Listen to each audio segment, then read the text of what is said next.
தளபதி விஜய் வந்து நாளைக்கு வந்து பரந்தூர் வந்து போகிறாரு. ஸோ வந்து அவர் விஜய் சார் வந்து வெளியிலே வர மாட்டேங்கிறாரு. மக்களை போய் நேராக மீட் பண்ண மாட்டேங்கிறாரு அப்படின்னு சொல்லிட்டு சில பேர் குறிப்பிட்ட கட்சியை சேர்ந்த சில பேர் கதறிக்கிட்டே இருந்தாங்க.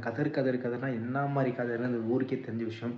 ஆனால் இப்போ வந்து அவர் அஃபிஷியலாகவே பரந்தூர் மக்களை வந்து மீட் பண்ணுறதுக்கான பர்மிஷனும் வாங்கி நாளைக்கு வந்து மீட் பண்ணுறாரு. ப்ளஸ் இதில் என்ன ஹைலைட் அப்படின்னா பிரச்சார வண்டியில் இந்த மீட்டிங் வந்து இருக்க போகுதுன்னு சொல்கிறாங்க. ஐ மீன் மக்கள்லாம் மீட் பண்ணிட்டு அவர் பேச போகிறது வந்து ஸ்டேஜில் பேச போகிறது இல்லையா, ஒரு வந்து பிரச்சார வாகனம்னு சொல்லிட்டு பொலிட்டிக்கல் கேம்பெயின்ஸ் பண்ணுற எல்லாத்தையுமே இருக்கும் மேக்ஸிமம். ஸோ அந்த மாதிரி ஒரு கேம்பெயின் ஒரு வெஹிக்கிளில் வந்து ஒரு ஏறி நின்றுட்டு பேச போகிறாருன்னு சொல்லிட்டு நியூஸ் வந்திருக்கு. ஸோ ஆல்மோஸ்ட் கன்ஃபார்மான நியூஸ் தான்.